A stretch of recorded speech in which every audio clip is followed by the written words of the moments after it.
পার্বত্য চট্টগ্রাম রাঙামাটিতে অবস্থিত ভূস্বর্গ খ্যাত সাজেক শহর বর্ষবিদয় ও নতুন বছরকে বরণ করে নিতে কটেজ মালিক ও ব্যবসায়ীদের উদ্যোগে পার্বত্য চট্টগ্রামে বসবাসকারী ভিন্ন ভাষাভাষী জাতিগোষ্ঠীর অংশগ্রহণে প্রথমবারের মতো নগরীতে উদযাপিত হয়েছে সাজেক ফেস্টিভ্যাল।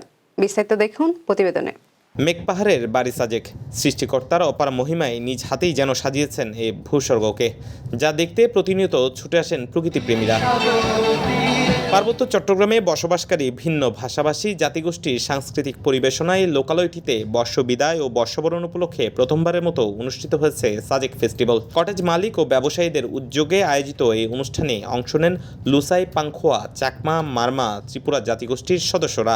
পরিবেশন করেন ঐতিহ্যবাহী নৃত্য গান, যার মাধ্যমে পাহাড়ি জনগোষ্ঠীর আচার রীতি ফুটিয়ে তোলা হয় ফেস্টিভ্যালে। যে প্রথমবারের মতো ফেস্ট হচ্ছে, আমাদের আজকেই প্রথম আসা অ্যান্ড খুবই উৎসব মুখর। সবাই যে আয়োজন করছে, সবাই মিলে একটা সম্প্রীতির বন্ধন, এখানে সবাই টুরিস্টরা আসছে, আমাদের কালচার আমরা ধরে তুলতে পারছি। সাজেকে ফার্স্ট টাইম 30 ডিসেম্বরে 31 এখানে অনেক ভালো লাগছে। লোকাল কালচারে তো আমরা খুব একটা বেশি যাই না, তো সেই হিসেবে এদের এই পাহাড়ি কালচারটা আসলেই খুব এনজয় করছে।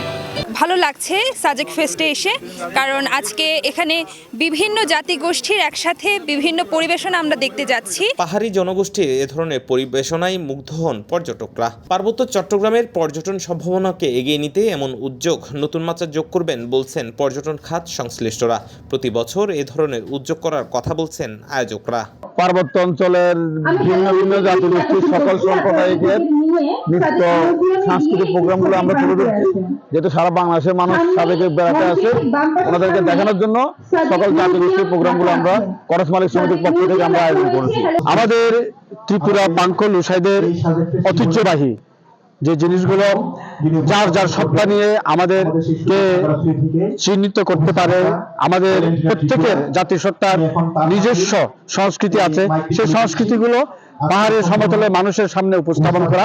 আমরা এই যে বাংলাদেশের বৈচিত্র্যময় সৌন্দর্য, অপার সৌন্দর্য সবার মধ্যে আমরা ছড়িয়ে দিতে চাই এবং সবাই জানুক যে আমরা আমাদের দেশটা এত সুন্দর, এবং আমরা সবাইকে আহ্বান করছি আরো বেশি বেশি করে তারা এই পার্বত্য চট্টগ্রামকে ভিজিট করবে। পার্বত্য চট্টগ্রামের অর্থনীতির চালিকা শক্তি খ্যাত পর্যটন খাতকে বিকশিত করতে এ ধরনের আয়োজন গুরুত্বপূর্ণ ভূমিকা রাখবে প্রত্যাশা স্থানীয়দের। Desk news, CVN TV, USA।